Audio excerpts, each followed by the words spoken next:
Kabayan, sa ngayon ay nandito na naman po tayo sa Bernard Tigabaon TV. Mga kabayan, live po tayo dito sa aking lugar sa Sapanya, KSA.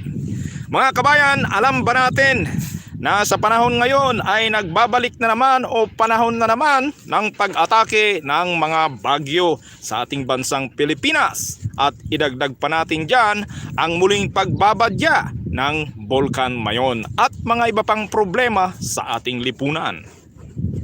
Kaya naman sa umagang ito mga kabayan ay huwag ninyong pag-atubilinan na huwag pakinggan ang vlog na ito mga kabayan, dahil napaka-importante po mga kabayan na tayo po ay magnegosyo.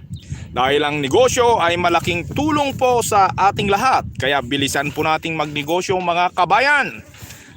Dahil ang pagninegosyo ay malaking tulong po sa ating buhay. Yan po ang katotohanan. Kaya naman sa umagang ito, kung bago ka pa lamang na mapadaan sa aking YouTube channel kabayan, don't forget to subscribe with this channel, Bernard Tigabaon TV. And don't forget to hit the notification bell para sa lahat ng aking mga bagong upload ay magkakaroon ka ng notification kabayan. At syempre, i-likes mo na rin at i-share mo sa iyong mga kakilala. Heto na mga kabayan, ang topic natin sa umagang ito ay ang mga negosyo na dapat nating gawin. Alam ba natin na kinakailangan nating magnegosyo ngayon? Kinakailangan nating magnegosyo bago pa tayo abutan ng kalamidad na naman. Dahil kung mayroon tayong negosyo, pag pumasok ang pera sa atin ay mayroon po tayong naitatabi, mayroon po tayong magagamit pagdating ng mga kalamidad. Kaya ito na mga kabayan, ito enumerate natin at titignan natin, bibigyan natin ng konting explanation itong mga negosyo na aking inilista na sa aking palagay ay makakatulong sa inyo mga kabayan. Ito na ang unang negosyo. Ito ay patok na patok sa mga Ilocano o kahit Bisaya, Kapampangan, Tagalog o ano. Kahit ano ka pa ay kumakain ng ganito. Ito ay ang pagbebenta ng sinanglaw. Ayan. Ang pagbebenta ng sinanglaw sa umaga po ay napakainam po ito. Marami pong bumibili at dinadagsa po ang sinanglaw na ito po ay ulam, o di kaya kung wala kang kanin, kahit solid lang na sinanglaw ay pwede mo na itong almusal. Yan po mga kabayan. At ang pangalawa ay ang paggawa ng siopaw. Ang paggawa ng siopaw ay madali lamang po ito kabayan. Kaya sa aking paniwala ay kung ito'y tututukan mo at bigyan mo ng pansin, ikaw ay makakapagnegosyo ng siopaw. Shoutout nga pala dito sa aking community, Bernard Tigabaon TV. Shoutout, mega shoutout po sa lahat ng aking mga subscribers at sa lahat ng aking mga viewers at sa lahat ng aking mga kalugar dyan po sa Candon City of Ilocos Sur. Shoutout po sa inyong lahat. At pagkatapos mong gumawa ng siopaw, syempre sunod-sunod ito, 25 lahat ito na negosyo ang aking inilista at gusto kong i-share sa inyong lahat mga kabayan. Ito ay pwede tayong mag-buy and sell. Ang pagba-buy and sell dito ng 45 days na manok ay maganda po ang kitaan dito. Kahit meron ka lang 1,000 ay pwede ka nang kumita dito ng sapat na sa iyong pangangailangan. Kung ang 1,000 mo ay makakabili ito ng 5 manok, at pag naibenta mo nito ay meron kang tag 50 na income, hindi na po masama ang 200 pesos kung 1,000 lang ang iyong puhunan. Dahil dito kung bibili ka ng live na chicken at i-dress mo ito at isupply mo sa iyong mga kapitbahay o yung mga kakilala, syempre mayroon ka ng income. Yan po ay sa pagbebenta lamang po yan ng manok live, at binili mong live at drines mo, ibinenta mo mga kabayan. Yan po ay isang pagkakakitaan. Kaya ko sinasabi ito mga kabayan, ang purpose naman nito ay upang ma-educate po tayo sa pagninegosyo. At habang hindi pa nagdadagsahan ang mga problema, June ay nagbabadya na ang mga bagyo kasi. Kaya pinipilit kong i-share at i-educate ang ating sarili, una sa aking sarili at sa ating mga kapwa Pilipino para magnegosyo. At ang pang-apat mga kabayan ay ang pagtatanim ng ipil-ipil. Ito pwede mong gawin itong negosyo kung meron ka pa namang time. Pag lumaki nito, gagawin mo itong panggatong. At pag nagawa mo itong panggatong, ibenta mo. Ibig sabihin, pwede mo na itong i-combine at isabay sa iyong negosyo habang hinahantay mo. Dito ay kinakailangan mo ng time investment para ito ay maging pera. Sa 8 buwan o 10 buwan ay malalaki na itong mga ipil-ipil, at kapag ka ito ay iyong pinutol at ginawa mo itong kahoy, ay patok na patok po yan sa probinsya. Kaya naman dito, pag-uusapan natin yung mga negosyo na madali lang gawin. Hindi natin pag-uusapan dito yung mga dambuhalang mga ibang negosyo na mga online at saka yung mga negosyo na mga networking. Dito ay pag-uusapan natin itong mga simpleng negosyong ito. Kaya yan, pwede yung ipil-ipil na pwede mong gawing negosyo. At ito, minsan na vlog ko na ito, ay kung mayroon kang konting puhunan, ito ay ang pagpaparenta ng bisikleta. Pwede mo itong gawing negosyo, kabayan. Ang pagbebenta ng bisikleta, pwede yan, maliit lamang ang puhunan mo dyan. Sa halagang 20, 30,000, kung ikaw naman ay isang OFW, abang meron kang negosyo dyan, halimbawa nagpatayo ka na ng bigasan mo o sari-sari stores, kung sa tingin mo ay kulang pa, yan, pwede kang magparenta ng bisikleta. At marami ka pang ipaparenta kung gusto mong rentals na negosyo. At ang pang-anim mga kabayan ay ang pagpaparenta ng power tools. Ayan, yung pagpaparenta ng power tools ay napaka-importante din po na negosyo ito. Kaya itong mga ini-enumerate ko mga kabayan ay sadyang practical tips na ito na pwede mong gawin, kabayan, upang magkaroon ka ng pera at kahit pantustos ng ating pangangailangan. At syempre, ugaliing magtabi kahit paano, di kaya tipirin ang ating kinikitang konti para mapagtama mo kung kailan ka kikita. Hindi po ang pag-entrepreneur o pag-nenegosyo, hindi po na pag kumita ka ay 1D millionaire ka. Kinakailangan po tayong magtabi-tabi para sa ikagaganda ng ating buhay at ikalalago pa ng ating negosyo. At ito pa ang isang patok na negosyo. Ito ay ang paggawa ng ice buko. Sa amin, marami nang gumagawa nito at mayroon na akong kamag-anak na gumagawa nito. At simple lang naman po ang kanyang paggagawa at sa awa ng Diyos, nakakabenta siya, kumikita siya, nakakapagtabi siya. At umaasenso sila. Ice buko lang yan. Kaya mga kabayan, napaka-importanting negosyo yan. At ang pangwalo, syempre ito na yung kalimitan. Sino ba naman ang hindi kakain sa atin ng bigas kung Pilipino ka? Kinakailangan bumili ka ng bigas, whether mahirap ka man o mayaman, kinakailangan bumili ka ng bigas upang kainin. Kaya ang pangwalo ay ang bigasan mga kabayan. Ayan po, napaka-importante pong negosyo yan, bigasan. Ayan. At ang pangsyam mga kabayan, hindi talaga nawawala sa atin to dahil napaka-importante ang negosyong ito ay ang sari-sari store. Noong araw pa yan mga kabayan, siguro nagumpisa pa ito sa panahon ng mga 18th centuries, ganyan. At meron ng sari-sari store, kaya napaka-importante at madaling gawin ang sari-sari store. At isa pa yung paborito ng mga ibang mga nanay dyan at saka mga breadwinner dyan. Ito ay ang pagbebenta ng frozen foods. Ayan mga kabayan, ang pagbebenta ng frozen foods. Naalala ko sa amin kapag ako'y nagbabakasyon, may mga nagbebenta ng frozen foods. Bahay-bahay yan. Mga kaibigan ko nga yung asawa ng kaibigan ko yon, yung nagbebenta nun. At maganda po ang kanilang kita. Kaya nagkakaroon po tayo ng idea mga kabayan, madali pong gawin ito. Kaya mga kabayan, pwede po yan na pang negosyo natin. At ang isa pa ay ang pagpapaload ng pantawag, pan-internet. Madali po itong inegosyo mga kabayan. Kaya sana ay maganda at makatulong sa inyo ang mga negosyong ito. At ang Isa pa ay ang mag-buy and sell ng palay. Ayan, na-vlog ko na kasi yung buy and sell ng palay, although na ito po ay isang seasonal, ay mabuti rin po naman ito na gawin mo dahil biglaan din po naman ang pagkita ng pera dito mga kabayan. Kaya yan po mga kabayan, importante po yan na inegosyo nyo yung buy and sell ng palay. At importante po yan, malaking tulong po sa ating lahat.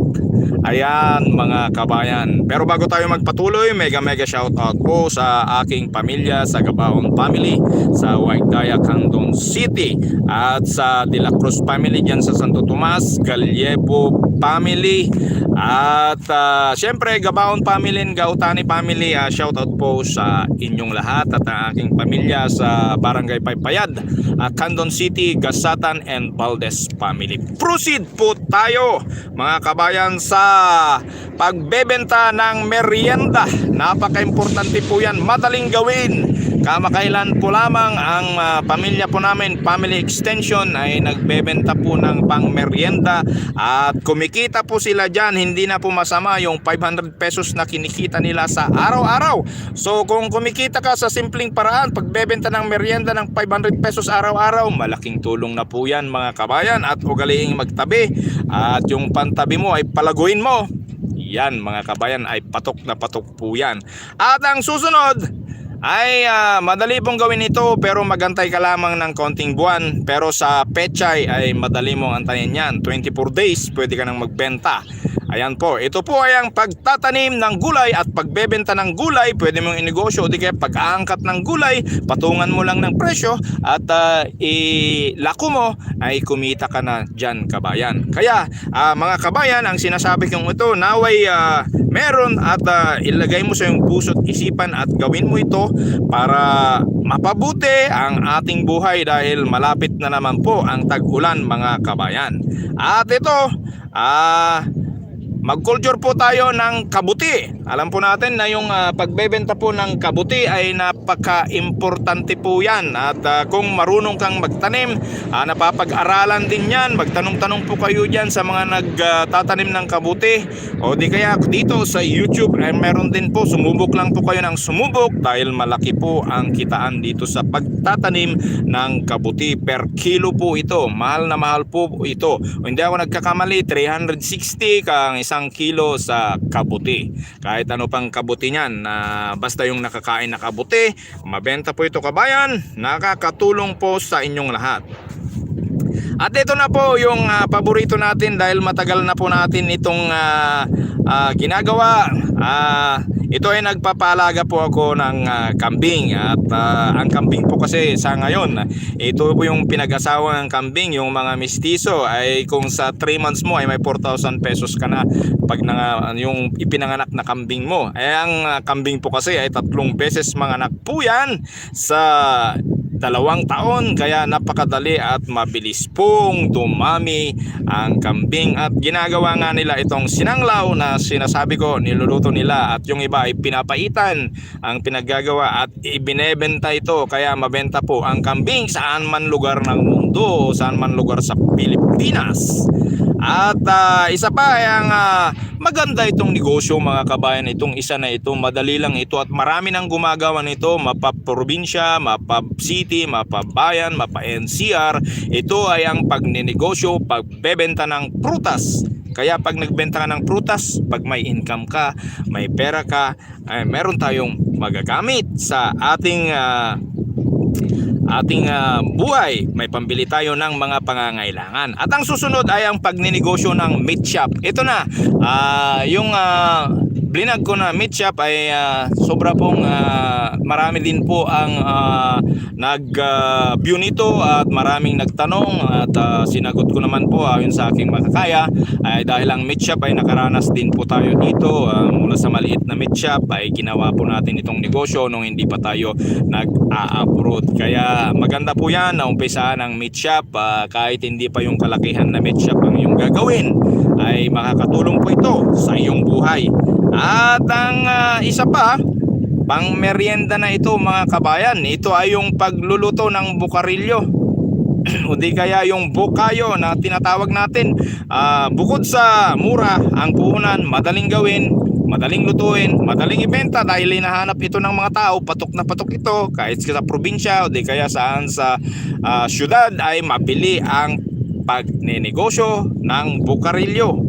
At eto na, kung gusto mo rin itong negosyo na ito, syempre maraming nangangailangan sa lugar mo, lalong-lalo na yung mga mayroon namang konting pinagkakitaan sa may negosyo naman yung mga ibang tao, yung peer-to-peer lending. At yung iba nga nagpapatong ng 20%, pero ang suggestion ko naman, syempre kung may extra pera ka naman, yung 10% ay malaking tulong na sa mga tao, nakatulong ka na rin. Dahil mahirap po kasi ang situational ng buhay. Sa situational po ng buhay kasi maraming tao na nangangailangan din ng instant na pangangailangan, lalo na yung pagkain, ulam ng pamilya. Kaya minsan pinapangutang ang kanilang kita, which is situational case na lamang yan. Wag na natin po silang husgahan. At maganda pong negosyo ito mga kabayan, yung peer-to-peer lending ng money na 10% ang income. At ang susunod mga kabayan, ito na po ay ang mag-bakery po tayo. Yung bakery medyo kailangan mo ng pag-aaral at kailangan mo ng training na ito, pero ang pag-bakery naman po ay nakapakabuti po ito sa atin mga kabayan. Malaki pong kita nito. Kung mag-umpisa ka ng bakery mo ay pwede na kahit na kaunti pa lamang ang iyong uumpisahan. Mamuhunan ka lamang ng maliit at palalakahin mo ito mga kabayan. Yan, pag-bakery po tayo. At ito yung susunod ay yung mga ginagawa na ng napakarami. Marami na dito ang naitawid ang kanilang pang-araw-araw na pangangailangan, napag-aral ang mga anak, nakapagtabi ng pera sa bangko at napalaki ang kanilang negosyo. Ito yung pagbebenta ng street foods, kagaya ng barbecue, kagaya ng atay balon-balunan na binabarbecue, fishball, palamig at sari-saring street food ang kanilang binebenta. At patok na patok mga kabayan ito, at dahil ang Pilipino ay mahilig sa street food, dito magtatagumpay po tayo. At ito na yung sinasabi ko kanina, pang 24 na po tayo, yung mag-angkat ka ng gulay kung wala kang pananim at may gulay naman ang iyong mga kapitbahay o mga kakilala, kamag-anak, pwede mo angkatin ito at ilako sa mga baryo-baryo. At kunwari kukunin mo yung isang tumpok ng gulay, ay bibilhin mo ito o kukunin mo dahil wala ka namang perang ilalabas at magbabayad ka lamang pag nabenta mo na. Kukunin mo ng 10 piso, ibenta mo ng 15, kukunin mo ng 15, benta mo ng 20. Yung mga gulay, 1 kilo, 1 tumpok ay malaki pong pagkakitaan nito at malaking tulong, lalong-lalo na sa ngayon ay kailangan nating magnegosyo kahit paano kumayod at kumita. At ang panglabing 25, pang last po ito mga kabayan, inilagay ko po sa huli dahil ito po ay side hustle na po ito. Dahil kapag ka naman dumating ka na sa iyong bahay at kung ikaw ay masipag, pwede ka nang online sale, gumawa ka ng mga online store mo kung kaya mo ngayon. Kung hindi mo naman kaya ay mag-online sale ka pa rin mga kabayan, gamit ang produkto ng iyong mga kakilala. Mag-reseller ka na lang, i-reseller mo sa online, i-post mo sa iyong Facebook, i-post mo sa iyong media platform, ay yan po ay magandang negosyo po yan. Kaya ito lamang po mga kabayan ang maibibigay ko na tips tungkol po sa negosyo. Naway mga kabayan, makatulong po ang vlog na ito, lalong-lalo na sa ngayon ay sinasalanta na naman po tayo ng bagyo. Kaya kinakailangan po natin magkaroon ng kaunting pagkakakitaan dahil sa ngayon alam naman po natin, panahon ng pandemya ay kakaunti po ang oportunidad. Ngunit kinakailangan po nating mabuhay, kinakailangan po nating magpatuloy ng ating buhay na may kasaganahan, gamit po ang ating mga native ability, gamit po ang ating skills, gamit po ang ating wisdom and knowledge na binigay po ng Panginoon. Kaya hanggang dito na lamang po ang aking vlog. Naway mga kabayan, magtagumpay po tayo sa ating buhay.